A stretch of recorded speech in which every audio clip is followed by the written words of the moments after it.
Me first? Okay. Well, thank you everyone for coming today. So happy to be here. This is something that I think as a family, as the Acconci family, we've been wondering whether or not anyone would ever write about our father. And so when I had this opportunity, I don't even remember how we met. I think through another architect, right? Through an architect friend. Yeah. I found out that she was doing research for her, was it a thesis? Yeah, on and PhD. And she decided to use, as a theme, to use my father's works because she found it very interesting that there was an Italian national in Macau that had done significant work, and that at the same time, little was known about him. And so she found it, I think, she was quite curious about that. And she spent a lot of time researching. And as you can imagine, because from the time my father was here in Macau, since the 30s, there's so much time has gone by that maybe a lot of works would be hard to find.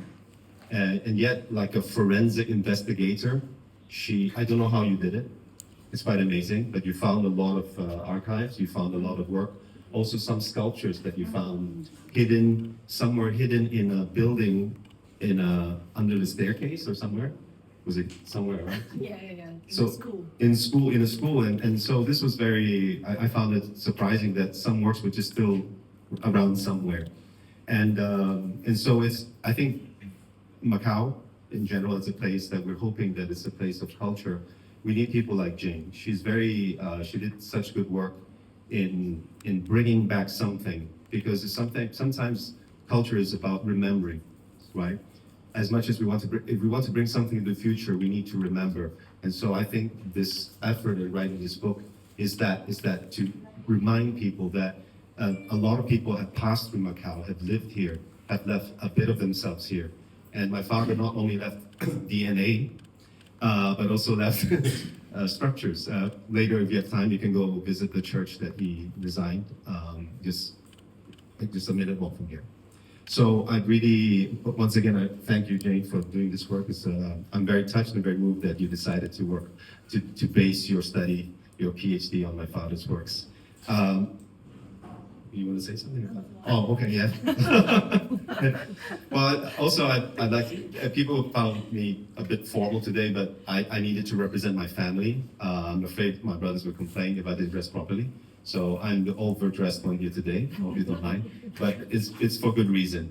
And because most of them can't be here today, unfortunately, especially a brother, an older sibling from Hong Kong called Arnaldo. He would have loved to have been here, but unfortunately couldn't make it. However, because he was the one who wrote the introduction in the book.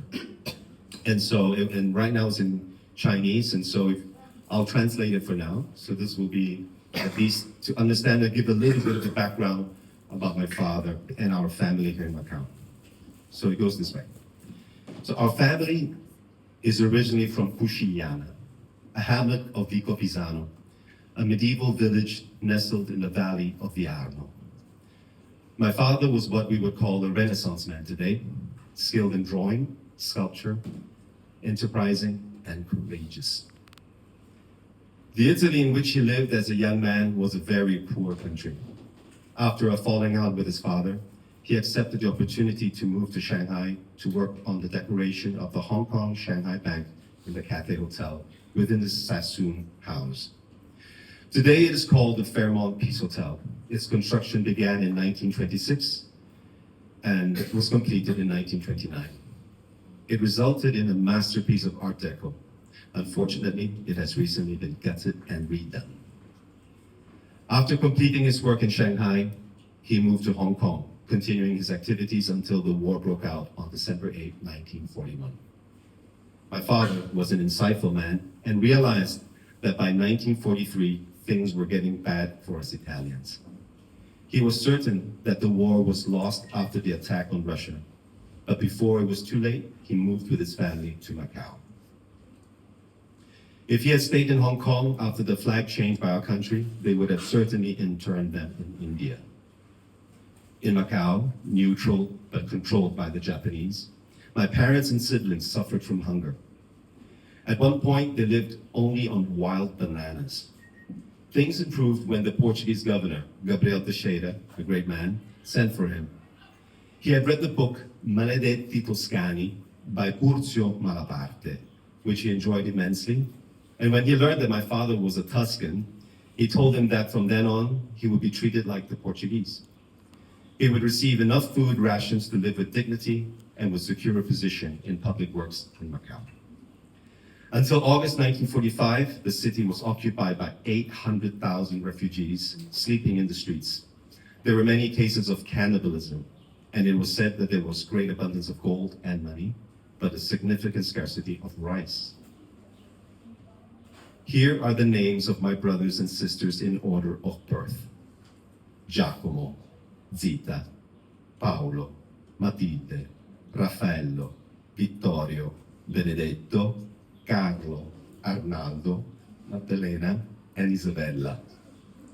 In the meantime, that was 11, just in case you were counting. In the meantime, my mother passed away, and my father, feeling still full of vigor and not wanting to be alone, married a Christian woman of Burmese origin, belonging to an ethnic minority called Karen. Few people know that between Macau and Burma, there have been close contacts dating back to the 17th century. Her name was Diana Solar. And she gave my father new children and us new siblings, Lancillotto, Julio, Dino, and Dante. Meanwhile, Oseo continued his work as an artist, designing and building houses and churches in both Macau and Hong Kong. I feel proud that my father's works are still appreciated and valued today by both the Macau government and the wider community. I would like to extend a great thanks on behalf of myself and our entire family to the author of this book, Jane Lei, who highlights my father Oseo Acconci's contributions to the city he loved immensely. Finally, we wish that the passion Oseo had for life flows through the streets of Macau like an eternal summer.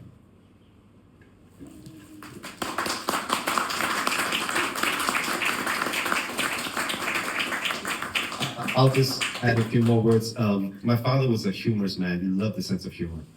And he was always joking. But to every happy side or every joking side, there was a very serious side of my father. He was very critical of things that were badly done. And I remember walking around town, and he would point at things and go, "Look at that, Julio, see that? Look at that. Que vergonha." And he would be just so disappointed when something wasn't done well. And I think if he were to comment today, he would say, "Good job, Jane. This good job. You've done very well." I think he would be very happy to have met you. Really, I'm so proud to be his son. I think a lot of children they grow up under the shadow of their parents. I'm one of them, and I don't think I'll ever outgrow his shadow. I don't think, because he was just larger than life. He was loud. I do remember times he was a Catholic, and so we would go to church on Sundays. And he loved singing, and he had this big baritone voice. And he would just stand up there and sing his Alleluia louder than anyone in the church. He would be louder than the organ. Anyone with a mic, he would cover them all. And I remember standing beside him, shrinking because I felt so embarrassed. But now, but hindsight, I said, what an incredible teacher. He taught us all, and I feel personally, to be fearless, to stand in front of the crowd and talk clearly and loudly. And with this, I leave the mic to you to speak clearly and loudly, Jane. Thank you so much.